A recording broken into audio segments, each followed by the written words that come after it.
la vita a 21 persone, immagini che immortalano il momento della caduta dell'autobus dal cavalcavia.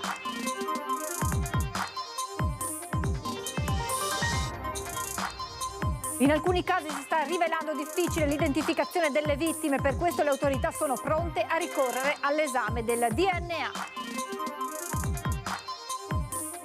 Tra le 21 vittime l'autista trevigiano Alberto Rizzotto, l'unico italiano, questo era il lavoro della sua vita, racconta chi lo conosceva da sempre. Scosso dalla tragedia il sindaco di Venezia, città in lutto fino a venerdì, in tutti gli edifici comunali bandiera a mezz'asta da ridisegnare la viabilità tra Venezia e Mestre. Dei 15 feriti 7 sono in gravi condizioni e sono ricoverati nei vari ospedali della regione, tra loro una bimba ucraina di 4 anni e 2 fratelli austriaci di 3 e 13 anni. Il giorno dopo la tragedia, fuori dal camping di Marghera che ospitava vittime e feriti, gli autobus continuano i servizi di navetta con Venezia, il cordoglio della direzione. Panico all'aeroporto del Lido, dove un piccolo aereo da turismo ha dovuto effettuare un atterraggio d'emergenza, a bordo 5 persone, tutte ferite, ma non sono gravi. Edizione veneziana del telegiornale di Antena 3, buonasera e ben ritrovati, edizione interamente dedicata alla strage di ieri sera lungo il cavalcavia di Mestre, 21 i morti, 15 feriti, alcuni anche in modo grave. Spuntano le immagini scioccanti che immortalano il momento dell'incidente e la caduta del pullman. Sono le 19:38 e 28 secondi del 3 ottobre. Eccole le immagini shock registrate dalle telecamere che immortalano il momento dell'incidente lungo Rampa Rizzardi a Mestre. Si vede l'autobus bianco condotto da Alberto Rizzotto procedere. Poi oltrepassa un pullman che sta correndo nella corsia alla sua sinistra. Scompare per un attimo, per poi riapparire e precipitare da un'altezza di circa 10 metri. Poi le fiamme. Tutto in pochissimo tempo. Immagini che lasciano senza parole. 21 deceduti, tra cui 2 minorenni non ancora identificati, ma riteniamo che siano davvero minorenni, e tra questi 7 sono stati identificati, 5 ucraini, un italiano che è l'autista, un tedesco, e quindi 7 al momento identificati. Mentre per quanto riguarda i feriti sono 15, 4 ucraini, un tedesco, un francese, un croato, 2 spagnoli, 2 austriaci. Su 15, 11 sono stati identificati e 4 da identificare. Un bilancio drammatico, quello riferito dal prefetto all'indomani della tragedia, in cui però si è salvato un neonato. Una scena definita apocalittica dallo stesso prefetto, così come dal sindaco Brugnaro, mentre le indagini proseguono e mano a mano si delineano dei punti fermi. Ci sono dei punti che sono sufficientemente fermi. Il primo punto fermo è che non ci sarebbe stato nessun contatto tra il pullman che è caduto ed altri mezzi, questo è il primo punto. Il secondo punto fermo è che risultano delle tracce di contatto tra il mezzo e il guardrail circa 50 metri prima della fuoriuscita, con un appoggio sostanzialmente e poi con una fuoriuscita. Questi sono i punti centrali. La procura ha aperto un fascicolo contro ignoti per omicidio plurimo stradale. L'autobus è stato sequestrato in attesa di consulenze che possano certificarne le condizioni, così come quelle delle batterie al litio. Il bus è stato trasportato in una zona sicura, ampia, dove mano a mano viene continuamente raffreddato per evitare la ripresa delle fiamme. Gli inquirenti hanno sequestrato anche l'intera area, dal punto di contatto a quello di caduta, ovvero il guardrail e il parapetto esterno. Le indagini continuano, si interrogano i superstiti, ma è difficile in alcuni casi identificare le vittime, quindi molto probabilmente si procederà con l'esame del DNA.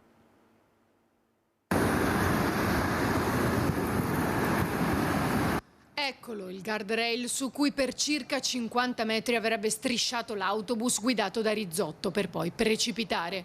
Nessun segno di frenata sull'asfalto e per quanto riguarda la velocità sembra che il mezzo procedesse lentamente. Nessuna collisione dunque con un altro mezzo, anche secondo quanto hanno raccontato alcuni dei sopravvissuti. hanno dato delle indicazioni che collimano con le ricostruzioni fattuali, e cioè non ricordano di aver sentito urla di nessun tipo e soprattutto non hanno sentito botte, colpi dalla parte sinistra del mezzo, e quindi questo collima con l'assenza di elementi che fanno pensare ad uno strusciamento, ad un contatto tra i due mezzi. Escluso l'impatto, dunque si propende per un malore dell'autista o un guasto meccanico. L'autopsia sarà importante, penso che dovrebbe darci degli elementi ulteriori per avere un quadro sempre più completo. Difficile ora dare un'identità alle vittime, molte non avevano i documenti con sé. Per questo motivo il procuratore ha spiegato di aver dato incarico alla medicina legale, ma anche alla polizia scientifica, se necessario, di ricorrere all'esame del DNA. Una tragedia che ha sconvolto la comunità, tanto che questa mattina più di qualcuno si è recato sul posto per lasciare dei fiori. Sono passata ieri che era appena successo. Cosa ha visto? Brutto da vedere, proprio brutto. Le fiamme, l'odore di bruciato. No. Una notte di lavoro, la scorsa, che ha visto centinaia di forze in campo. Lo scenario ti rimane impresso, molti dei pompieri, e siamo intervenuti con oltre 60 persone, con oltre 30 mezzi, anche dalle province di Treviso, Padova, Rovigo, e molte delle persone, dei colleghi che ho salutato, ho sentito, eccetera, mi hanno detto: guarda, io comandante, io non ho mai visto una roba del genere, una roba così. L'unica vittima italiana è il conducente del pullman, Alberto Rizzotto, 40 anni, trevigiano, il ricordo di chi lo conosceva. E aveva trovato la sua passione, era la sua passione proprio di andare via col pullman, proprio era contento, insomma. Rossella Narder e il marito abitano nella casa di fronte a quella della famiglia Rizzotto. La coppia non trattiene il dolore, sconvolta, come tutta la comunità di Vazzola, come tutta Italia, dalla tragedia del pullman precipitato ieri sera, poco prima delle 20 dal cavalcavia Vempa di Mestre. L'unica vittima italiana della strage è Alberto Rizzotto, 40 anni, originario di Conegliano, ma da sempre residente qui, a Tezza di Vazzola, insieme ai genitori. L'uomo era al volante del mezzo, volato per 10 metri. Quello dell'autista era un lavoro intrapreso una decina d'anni fa, una vera e propria passione, racconta chi lo conosceva. La notizia che ci fosse anche lui tra le 21 vittime ha travolto la comunità sotto shock, come la signora Narder, che ha appreso solo stamattina da un messaggio del figlio della morte di Alberto. Ho ricevuto stamattina il messaggio del mio figlio del cellulare, mi ha scritto solo così: Alberto Rizzotto, senza dir niente, perciò ho capito che era quello che io non volevo pensarci questa notte. I genitori di Alberto sono chiusi nel loro straziante dolore, le imposte chiuse. Nell'abitazione in tarda mattinata arrivano alcuni familiari, si intrattengono pochi minuti, nessuno se la sente di parlare.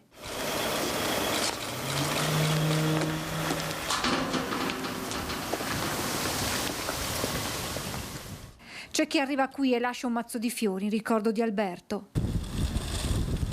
Era come un figlio per noi, ci dice ancora tra le lacrime Rossella Narder, ricordando quel ragazzo che ha visto crescere. Bravo, tranquillo, e qui tranquilli, educatissimo. Ti salutava da lontano, se lui ti vedeva per primo.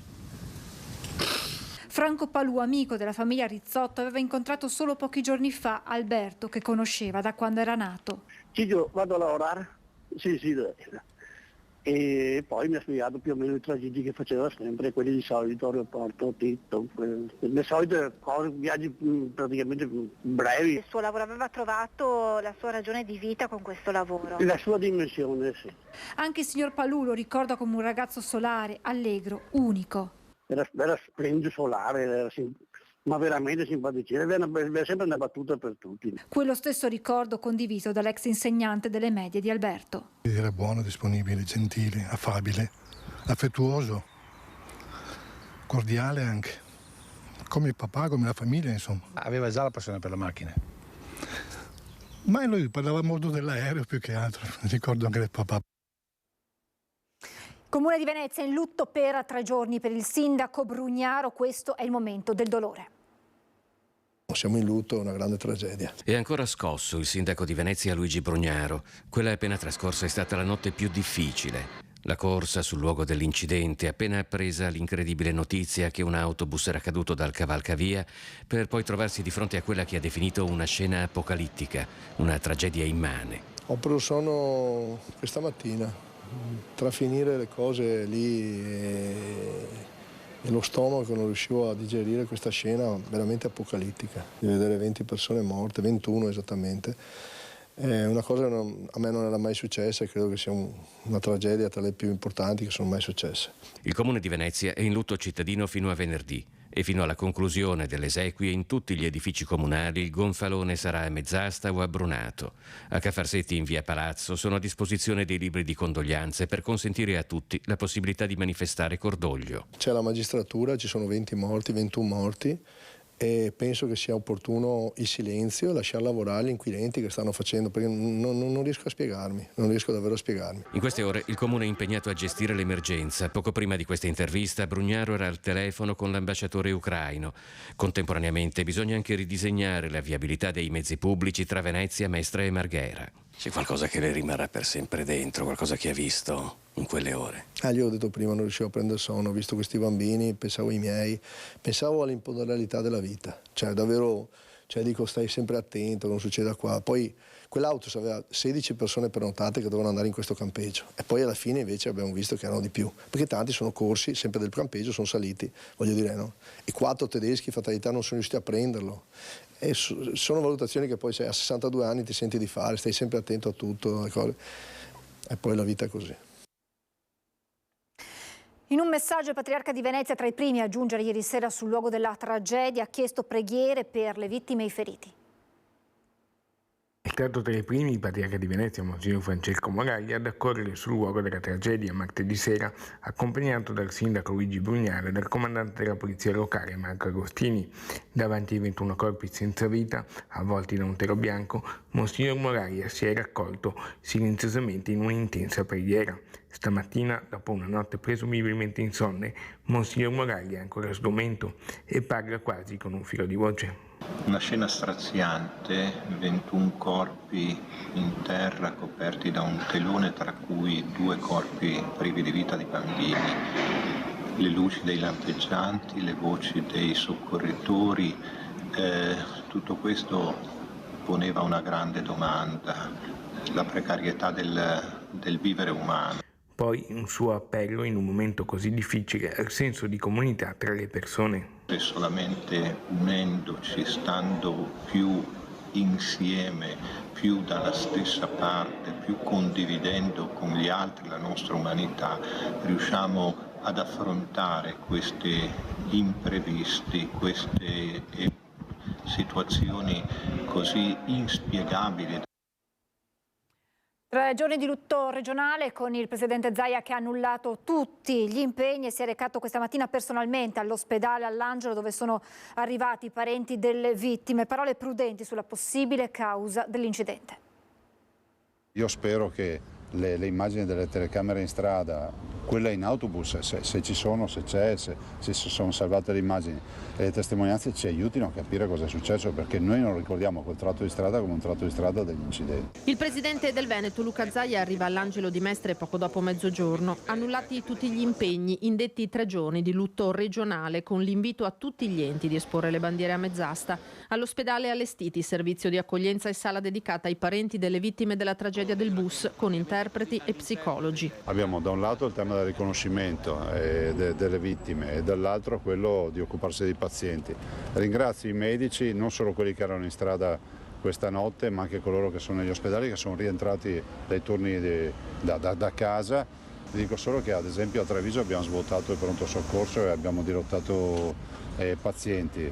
Oggi i pazienti sono su 5 ospedali che sono ovviamente Mestre, Treviso, Dolo, Mirano e Padova. A Padova abbiamo la bimba di 3 anni che è anche una grande ostionata per la quale siamo veramente preoccupati. Tra i morti una bambina di poco più di 1 anno e una ragazzina di 13 anni. Tra i feriti una coppia di fratelli austriaci di 3 e 13 anni ricoverati a Treviso, la cui mamma è morta insieme al compagno.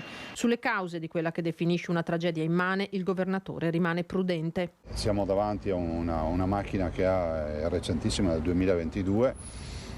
L'autista è una persona esperta per bene, è super referenziato, per cui si tratterà veramente di capire la dinamica. Tutto fa pensare a un malore, però è prudente non avanzare ipotesi e usare il condizionale, il guasto tecnico piuttosto che altri fattori che oggi non ci sono noti. Attendiamo. Zaia ha ringraziato l'apparato sanitario per la mobilitazione sul posto e negli ospedali, dalla Regione il supporto ai soccorritori anche in termini di protezione civile. È stato garantito come sempre il supporto nelle attività di soccorso, ognuno per quanto di competenza. La Regione ha coordinato tutta l'attività dei soccorsi sanitari, intervenuti con una ventina di ambulanze, 5 ospedali coinvolti dove sono stati ricoverati i feriti, alcuni di quali purtroppo gravi, e per quanto riguarda la protezione civile ha garantito supporto e l'assistenza alla popolazione laddove necessario.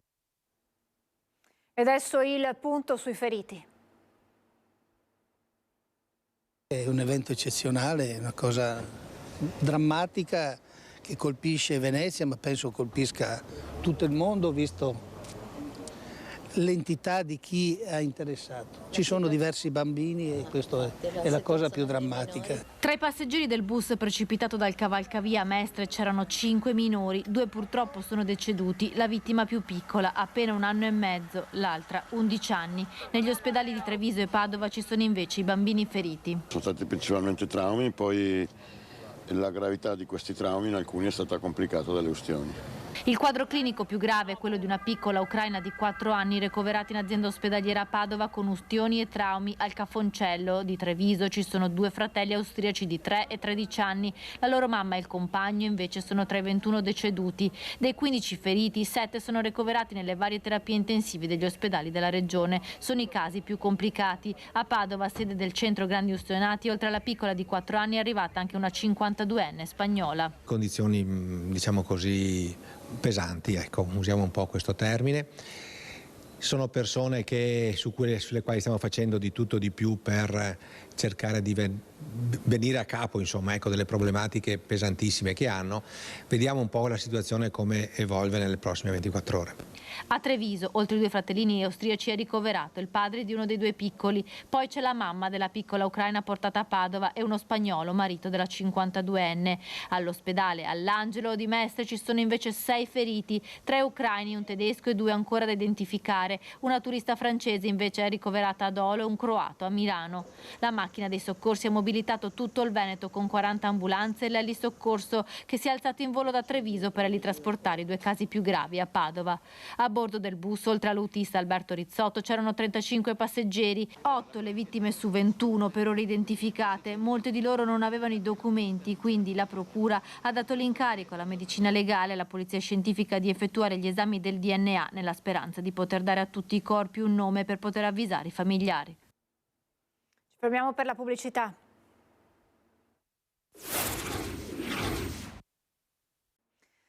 Eccoci in diretta, continuiamo a parlare della strage di ieri sera del cavalcavia di Mestre. Questa mattina siamo stati fuori dal campeggio dove erano ospitati i feriti e le vittime.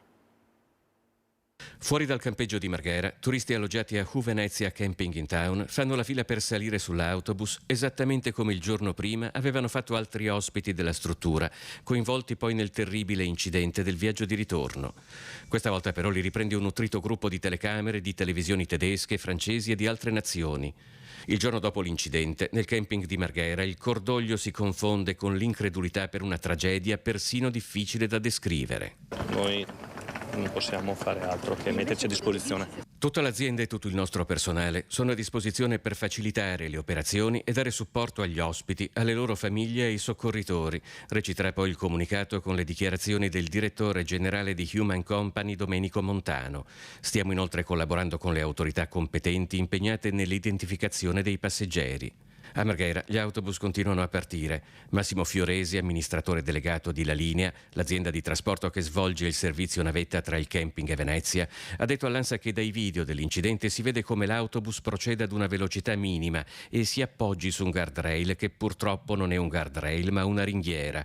Tant'è vero, ha aggiunto, che mi sembra che la stiano sostituendo e ci siano lavori in corso giusto poco prima.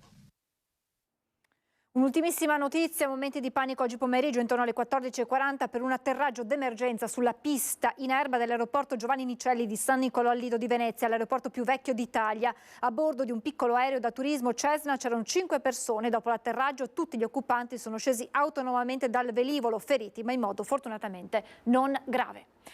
È davvero tutto, vi lascio le previsioni del tempo, grazie per l'attenzione e buona serata.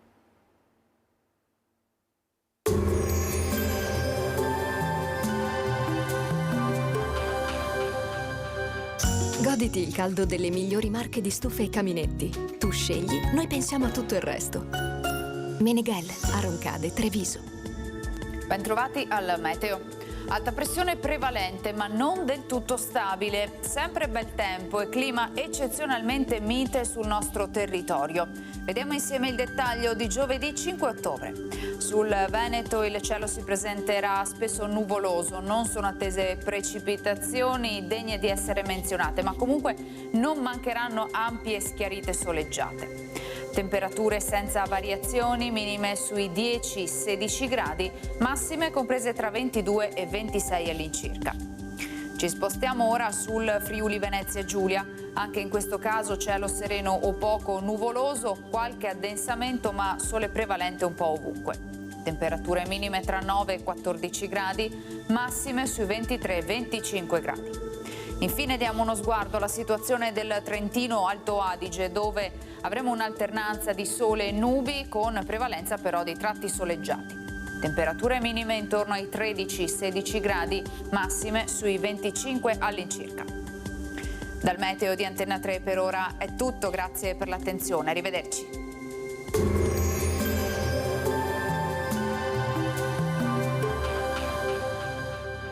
Goditi il caldo delle migliori marche di stufe e caminetti. Tu scegli, noi pensiamo a tutto il resto. Meneghel, Aroncade, Treviso.